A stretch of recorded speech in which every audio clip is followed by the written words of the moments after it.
Ayan. Ayan, subukan natin andarin yan para makita ninyo na gumagana yung ginawa natin DIY na pandilig sa pitsaya natin. Saglit lang mga idol.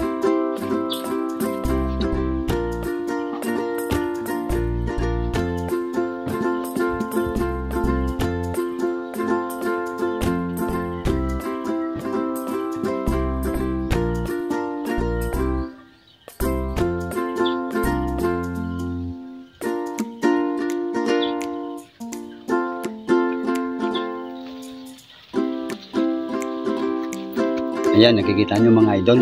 Yun. Gumagana na. Ayan. Umiikot na siya mga idol.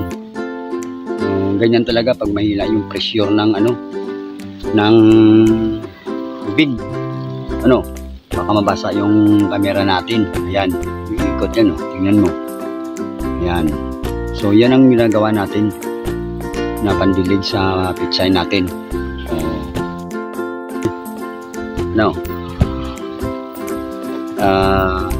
yan.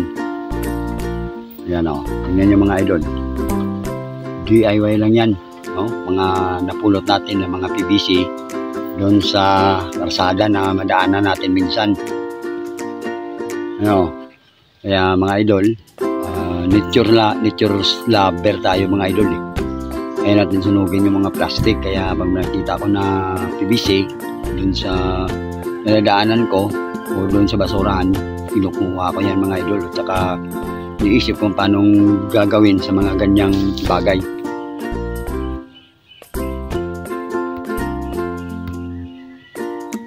So yan mga idol, nakikita nyo. Isa pa, mayroon pa akong ginawa dito kagabi.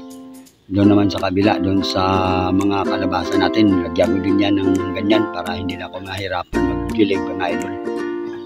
Ito yung isa. Yan. Ito yan mga idol. Yan.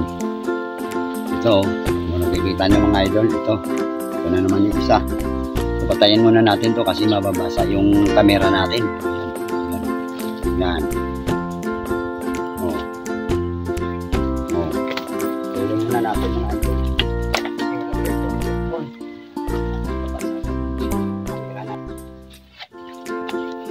Yan. Dito mga idol ito tingnan nyo, may ikot na naman yan. Nakikita nyo, doon naman ito natin ilalagay sa mga kalabasa natin para pag mainit masyado, didiligan na naman natin, paandarin natin ito yung ginawa ko kagabi ito, kita mo na ibang sizes kasi mga basura kasi ito ginagawa nating paraan para na magamit pa yung mga tinatapon ng mga PVC at saka yung mga plastic ganyan. Ito tinapon din to. So ginawa ko ng paraan para magamit din ito. Now, DIY daw sabi nila, do it yourself, ganun. So maraming salamat idol sa pagpanood ninyo.